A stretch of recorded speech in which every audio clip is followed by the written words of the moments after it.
On to the Saturday slate. We got a big one starting at 12 noon in the Big Ten. Ohio State versus Michigan. Looks like Ohio State's laying 12 at 5 dimes, 11.5 at Heritage. So if you're looking to bet Michigan, use the SBR odds screen because you can go to 5 dimes and catch 12 points. Put that in your pocket. On the other side of it, Ohio State minus 11.5 at 5 dimes or at Heritage, excuse me. That's the book you want to be using if looking to bet the Buckeyes. Either way, total of 50. Joe, how are you looking to bet this one? Yeah, I like the underdog in this matchup. Now, the series has been dominated by Ohio State over the last 5 games. They've won 5 straight over the Wolverines by 10.4 points per game. Got this victory last year in Columbus, 30-27 in overtime. A lot of controversy surrounding that ball game, and Ohio State seems to be the hotter team heading into this ball game, coming off a dominating home win over Illinois, while Michigan struggled on the road last week against top-ranked Wisconsin, jumped up 7-0 and lost that matchup 24-10.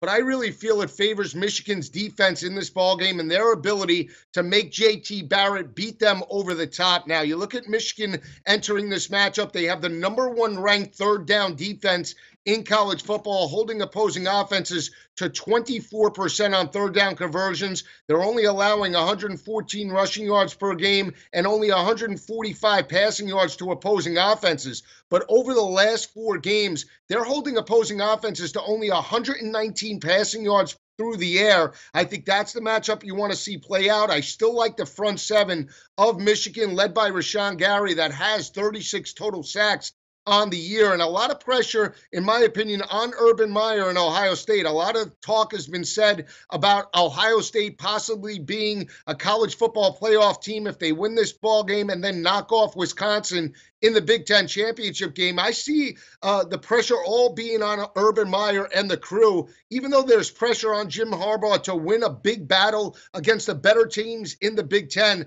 I think he's got the better defense entering this ball game. You look at Ohio State's offense, they're rushing for 253 yards on the ground. They're passing for 292 through the air, but I still feel Michigan can wear down their front seven, get them into an ugly, low-scoring game. This is a Michigan offense that's still rushing for 195 yards on the ground. I know they have quarterback concerns, but I think they're able to get Ohio State into that ugly game, force some turnovers, and I'm calling for the upset. Michigan 17, Ohio State 13 in the Big House. Damn, taking a stand there, Joe. I like it. On Michigan, he likes them outright for record-keeping purposes. We'll take the 12 at 5 dimes. So Joe Lisi on Michigan plus 12 at 5 dimes. Also got another one in the Big Ten, 12 noon start, so same time, same conference. Looks like we got Indiana at Purdue. Looks like Purdue's laying 2.5 at Chris, 3 at Bet Online. Which way are you looking to bet this one, Joe? Well, this is an intriguing battle. Indiana's won the last 4 over the Boilermakers by 11.7 points per game. They got this victory last year in Bloomington in a tight battle, 26-24. Both teams are sitting at 5-6, so whoever wins this matchup will become bowl eligible. So both teams will be into this ball game. You look at Indiana overall; they're coming off a dominating home win over Rutgers, 41-0, when Purdue had a rock-solid road victory over Iowa, 24-15.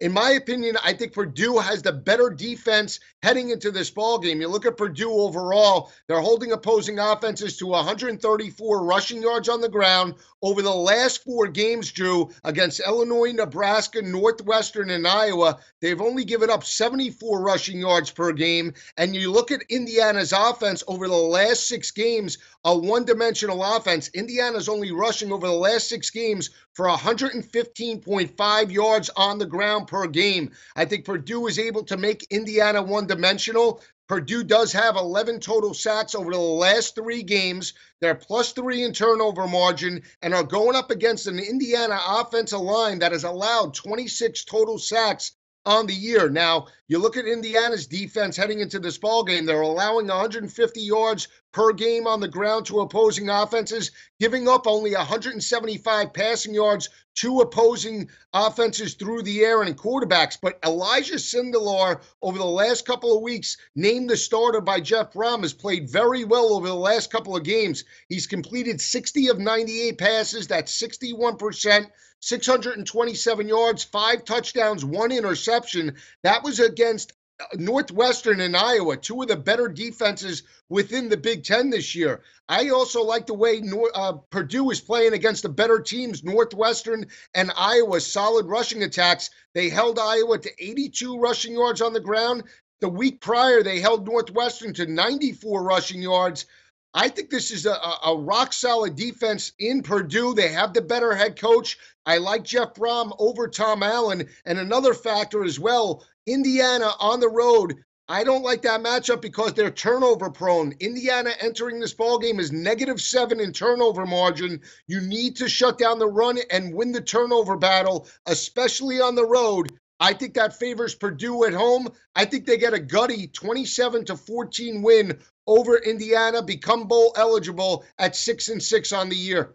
All right, Joe, like in Purdue, you can catch a -2.5. This is an important game, guys, to shop around using SBR odds screen because you don't want to be laying the full field goal. You can get Purdue -2.5 at Chris. So using Bookmaker right now on the SBR odds screen. Hey guys, thanks for tuning in to our channel. Now we've put a lot of work into producing all these free videos, so please help us out and keep all our content free for you forever by simply liking, sharing, commenting, and subscribing.